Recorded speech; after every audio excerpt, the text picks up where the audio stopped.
Welcome to Why Rocks, a Department of Geological Sciences podcast. We are pleased to be here today with Dr. Sam Hudson. Dr. Hudson, how long have you been a professor at BYU? I've been here 8 years now.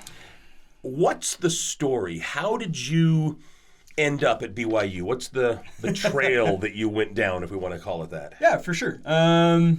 This was not the plan. So you didn't want to be a geologist? I wanted to be a geologist. I didn't necessarily want to be a PhD professor geologist. Gotcha, okay. So my plan was, and my initial plan was to get a master's degree and work in the petroleum industry. As I was doing that, I did my research. I thought it was awesome. I had a really good opportunity to go do a PhD. And that was a bit of a conversation with my wife. Hey, guess what? 4 more years of school, which was fun. 4 more years of poverty. Yeah, so it was. And so I got a PhD. That wasn't the original plan. I still went to work in the oil industry for 6 years. I loved it. I enjoyed it. It was a blast. Tons of smart geologists working on really hard problems. And you. And me in the room as well. Yeah. And I figured I'd do that for 30 years. Okay. Got home from being out of town on a long trip, and my wife had a job application in her hand. And she said, I found a job at BYU. You should check it out. And I said, you're nuts. I'm happy. We're happy. And she said, no, you should check it out. And over the next few weeks, thought about it. Did you explain to her the pay cut? Yes. Between petroleum and academia? And she didn't believe me. She does now. She does now, and she did right before the move, and she said, what have I done? You should stay here. And I said, that's far too late. We're going to go. And so transitioned in 2014 from working in the petroleum industry to being a professor here at BYU. Never was really in the plans, but things worked out, and it's turned out to be the perfect move. Yeah, I feel the same way. When I left BYU in 94, if you would have told me that I was going to come back here, I would have laughed. Yeah. We're similar. Yeah, some time in industry. Industry was good, and but here we are. Now, your area of expertise, sedimentology. Yeah, the best kind of geology. Well, but since most of the people who might listen to this don't have PhDs in geology, maybe explain a little bit of what that actually means. Yeah, for sure. So sedimentology is essentially the study of earth processes. It's focused on things that we interact with every day. 3/4 roughly of the earth is covered by sedimentary rocks. So every time we're out fly fishing in a stream, we're out, hiking on glaciers, we interact with sedimentology perhaps more than the other branches of geology. So sedimentology really focuses on the science of erosion, transport, and deposition of material, whether that's physically breaking a big rock into a small rock and carrying a sand grain down a stream, or whether that's acidic rain falling on limestone and breaking ions chemically out of that and transporting it in water to another place. Whether you're talking about physical components or chemical components, you erode them, you transport them somewhere else, you redeposit them, and they become a new rock. And as they do so, they record those surface processes that really kind of dictate what the earth looks like that we deal with every day. Excellent. If you read through Dr. Hudson's profile on the BYU Geology Department website, which, by the way, I highly endorse. I have to check to see if it's up to date. We learned that Dr. Hudson likes all kinds of sports, loves to ski, so it's good that he came to Utah. Snowboard. He's not a purist. Much to the shame of the rest of my family. That's right. So you're not allowed to go to Alta. No. We go hike it before it opens every year just to show them that snowboarders can come up there. Just to stick it to them, yeah. He also likes team sports as well as individual sports. In his profile, it says that he likes to spend time looking at shaly rocks, and he likes to spend time looking at sandy rocks. True. Tell us about the difference. What are you learning that's different? Yeah. So coarse-grained rocks, sand and higher, things that we could visibly see. If we pick up a rock and we say, there's a grain, that's what we call coarse-grained rock.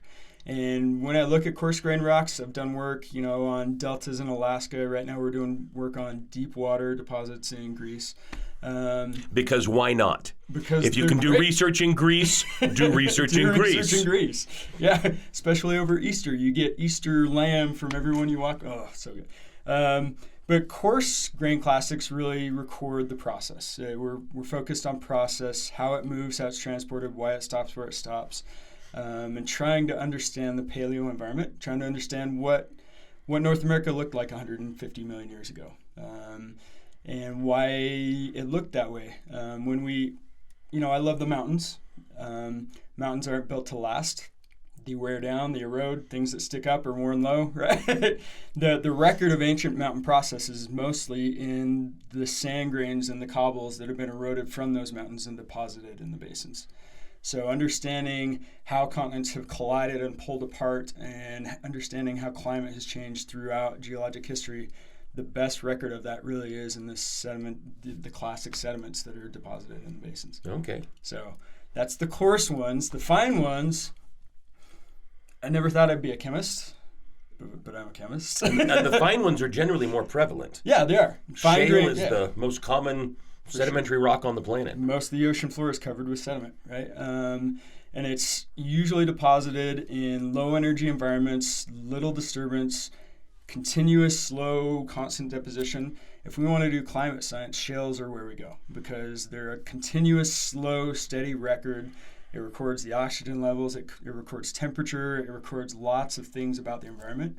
And so when I work with shales, I'm mostly looking at that. I'm looking at what was the oxygen like? What does that mean for circulation of oceans as Africa collided with Eurasia, right? And trying to extrapolate the chemistry of those shales to the environment in which they were deposited. Okay. Which is fun. When you worked in the private sector, yeah. ConocoPhillips, is that right? ConocoPhillips. Yep. Stationed in? Mostly Houston. So I worked out of Houston, but I traveled 2-3 months a year, which was good, which was unusual. I traveled more than most, which... Yeah, the travel has its perks. It does.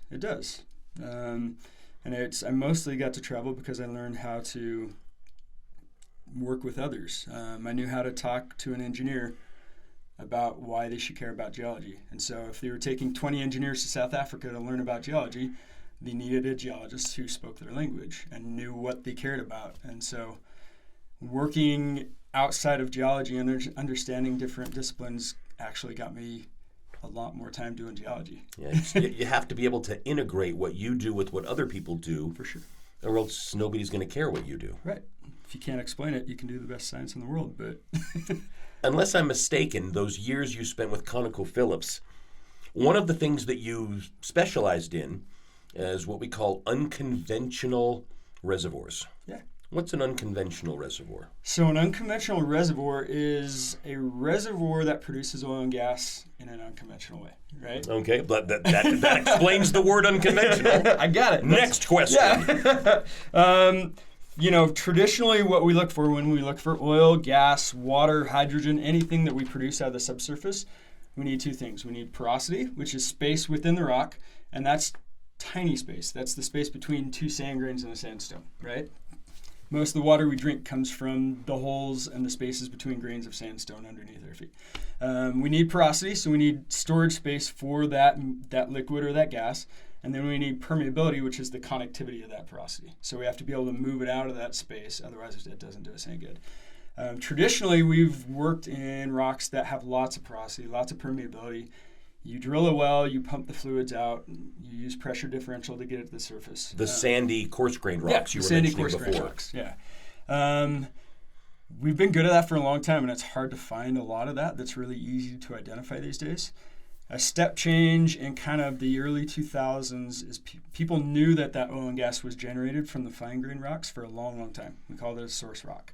But what they started to realize was that with engineering techniques, we could increase the permeability and the porosity of those shales by fracturing them. I was just going to ask, what kind of engineering techniques? Fracturing. And frac, that's a loaded term, right? We say we're going to frack a well, and that's a loaded term. It's originally a technique that was developed for water wells. It's been used for a century. It's nothing new, and we do it in almost all wells, whether conventional or unconventional. The step change came when we learned to deviate wells, and once we got down to our rocks that we liked, we turned and we went 2 miles horizontally. We learned to isolate parts of the well and create bigger fractures so that we saw more of the rock. And so it's a technological step change in doing the same thing that we've been doing to help wells of all kinds for a long time, basically upping the magnitude upping the surface area of the rock that we could access. Surface area is all. So you're creating your own permeability. Exactly. Yeah, creating your own permeability. Initially there are concerns with it. We're getting pretty good at doing it safe. Drilling a bad well, creating an environmental disaster tends to bankrupt a company, and so people work very hard at not doing that, and we do pretty well these days. How deep were the rocks that you were fracturing? I didn't fracture that many wells. Personally, I worked mostly conventional, but the ones that I was involved in, 10,000 feet. So what do you say to somebody who says, when you fracture that, the oil's going to leak all the way up to the surface and contaminate the aquifer that we drink from 10,000 feet? That's a fantastically bad job. Every single well we drill, whether conventional, unconventional, fracked, not fracked, we always go through an aquifer. We've drilled through aquifers for every oil and gas well for the last 100 years. Every oil and gas every well single in the well. history of the planet. Yeah.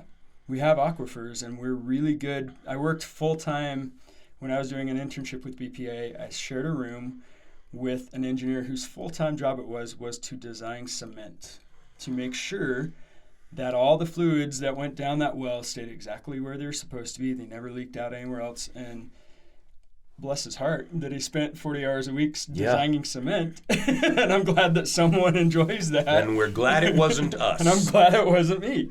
But we're really, really good at making sure things go where they're supposed to go and they stay out of where they're not supposed to go. Yeah, generally when we have a contamination problem back at the surface, it's not the fractures that did it. It's poor construction of the well. It's poor construction of the well. And that can happen if it's conventional or unconventional or... Yep. Excellent. Well, I appreciate that.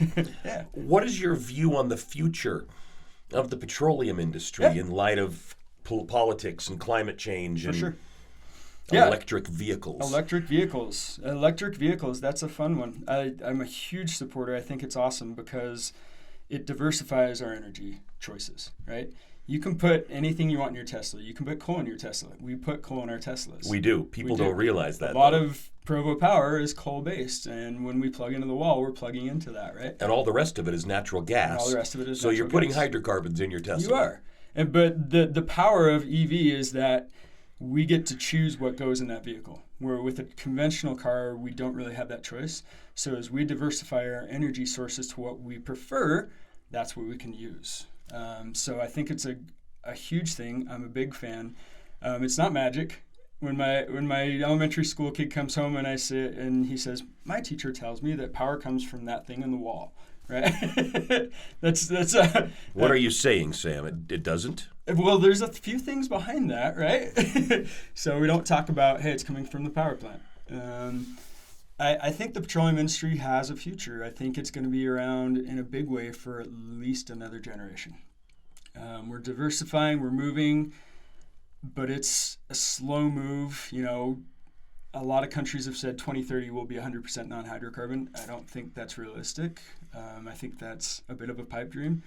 Yeah, I mean, we'd be replacing 75% of our current energy with windmills, right, in the next 7 years, right? Which realistically is a long shot. Oh no, it's impossible. It's impossible. I'm a fan. I'm doing sponsored research on geothermal right now. I think solar is a big part of it. I think wind is not quite as important as we thought it was a decade ago.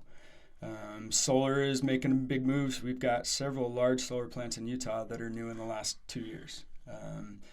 We've got a lot of geothermal research, both here in Canada, worldwide.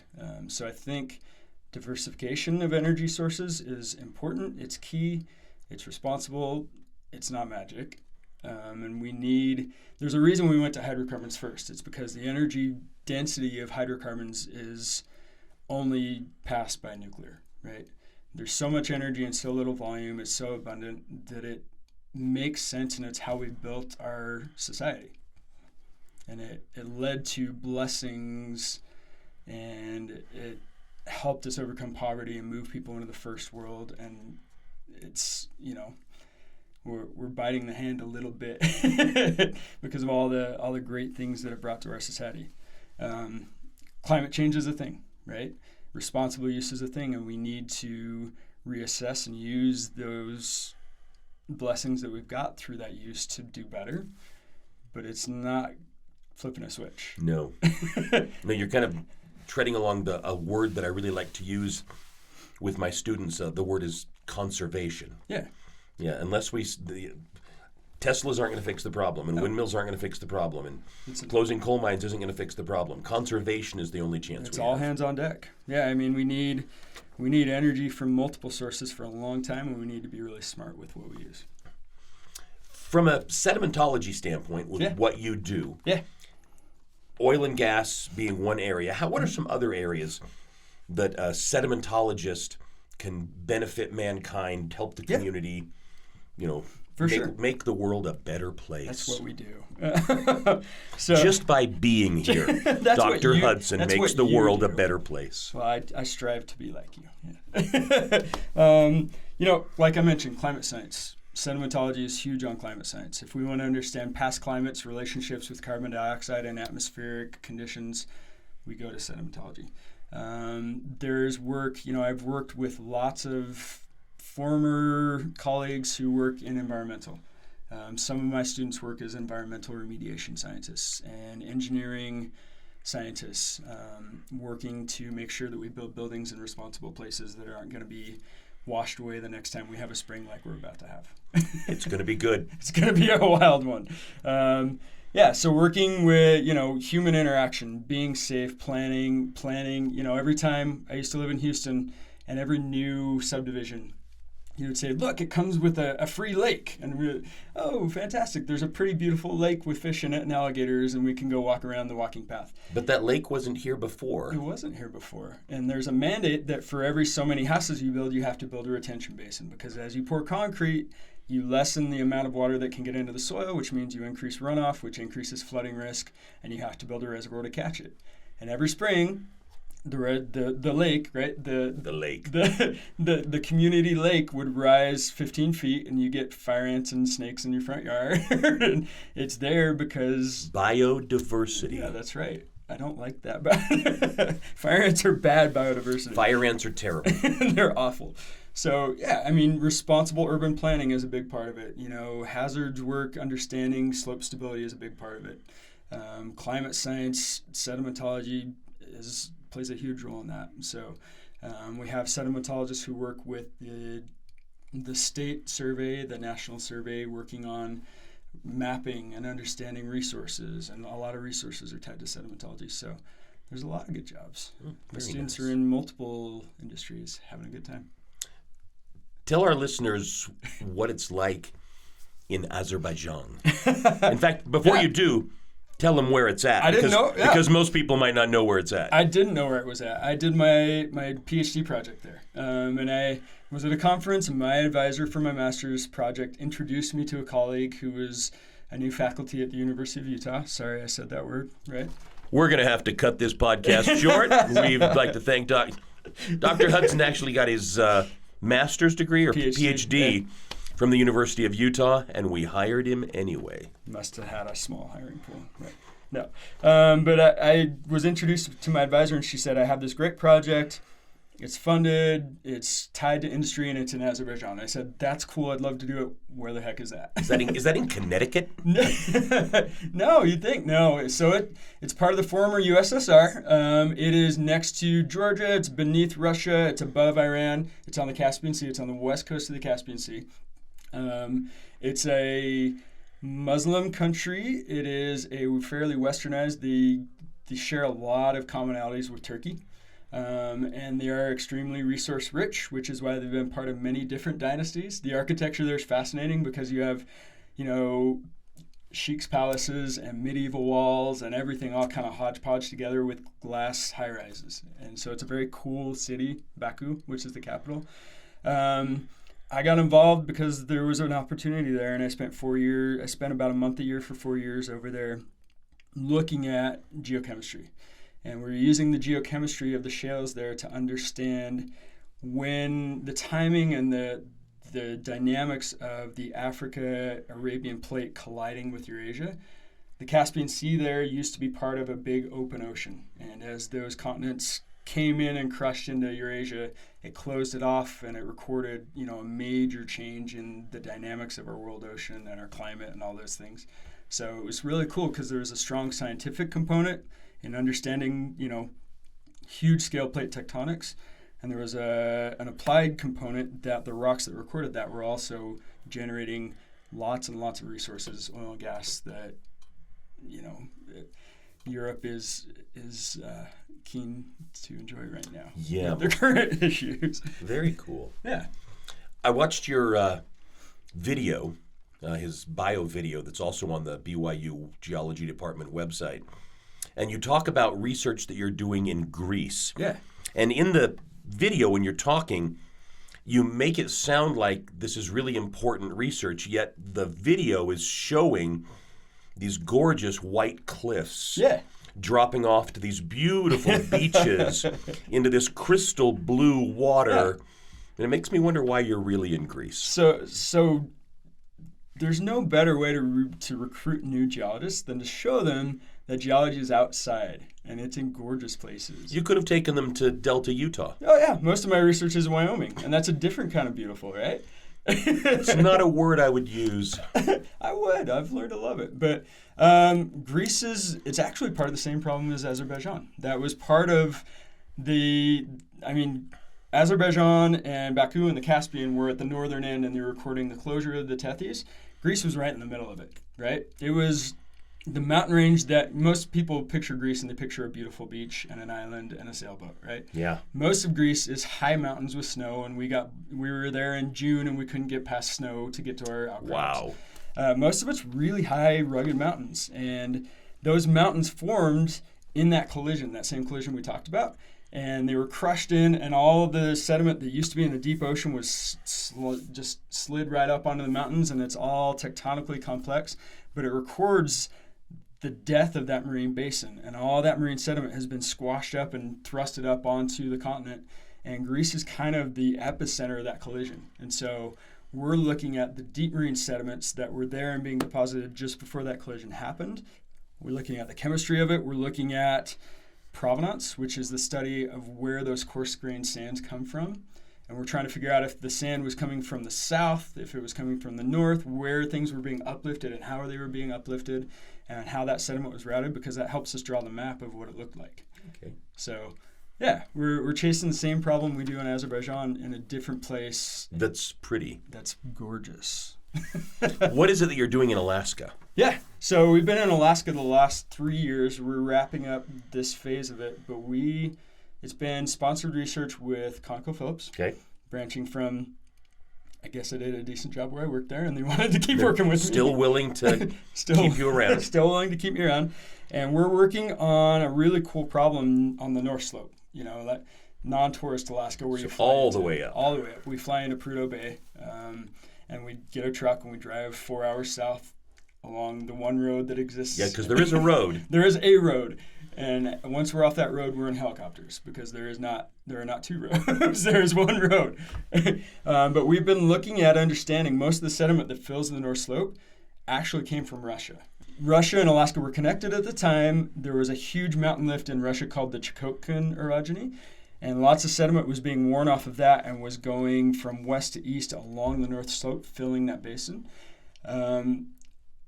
The Cretaceous is my favorite, geologic time of all. I love the Cretaceous. And during the Cretaceous, when we were getting all the sediment from Russia, the Brooks Range that separates the North Slope from the rest of Alaska was just starting to pop up. And there's a lot of argument over whether or not sediment was coming from the Brooks Range into the basin. It was very different sediment with very different porosity, permeability implications. They produce a lot of oil and gas up on the North Slope, as most of us know. And so the study was to understand and be predictive on where the sediment was coming from and how that affected the productivity of reservoirs up there.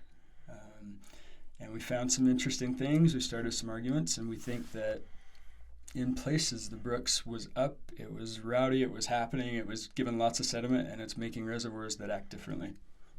So. And you get to fly around in a helicopter and Look at grizzly bears. Look at grizzly bears and caribou and moose. Nice. And wolves, and luckily none of them Ate you. killed us. Yes, that's always a benefit. It's One last question as we get to the end of this, maybe two. yeah. Where do your students gain employment? Yeah. What are you training them to do? A lot of things. The majority of my students, I've had 10 graduate students graduate at this point. The majority are working in oil and gas and resources. I have 2 who have gone to get PhDs. One is doing a postdoc and hoping to be an academic, despite my example. I'm like, really? You want that? No, You just couldn't kidding. talk them out of it. No, it's a good job. So I have some academic. I have one doing environmental and engineering work. I have one working at a state survey. So government, environmental, oil and gas,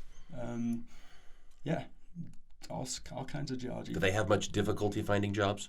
They've had really, really good success, which is important to me. Excellent. Yeah. We have one last question for Dr. Hudson before we tidy this up for the day. One of Dr. Hudson's passions, we'll call it a passion, Okay. outside of his research and his work at BYU, is home remodeling. We'd like to ask Dr. Hudson if he has any advice for the casual weekend home remodeler listening to our podcast today. Don't be as optimistic as I am. Life was cheap in Texas. Housing is very affordable, and moving to Provo was a bit of a shock. So we went from a new home to a 1970s home with shag carpet and weird wood paneling and tiny kitchen, and we immediately ripped it all apart. And then we spent the next 4 years putting it back together. And about the time we finished it, we said, this is perfect, we love it. And then we sold it and bought a bigger mess and started over, and we're in the middle of it. And I'm a plumber, and I'm an electrician, and I'm a finish carpenter, and I'm a framer, and I'm the demo guy. And luckily I have 4 boys who are helpful, and a wife who's really helpful as well. And patient. And patient. It's fun sometimes. That's a good way to put it. And it's not sometimes, but it's rewarding. I like building things, and I like having things to show, whether it's scientific research or a new kitchen countertop. Very cool. So it's fun. We'd like to thank Dr. Sam Hudson for joining us today on Why Rocks, BYU Geology Department podcast, and discussing his background in the oil and gas industry, letting us know about sedimentation, and taking us on a few trips to some places where he has gone in this magical world to do research. Thank you for being here, Doctor. Next interview, let's do it somewhere else. Oh, yes. Next interview with Dr. Hudson Greece. will be in Greece. Perfect. Thank you. Thanks.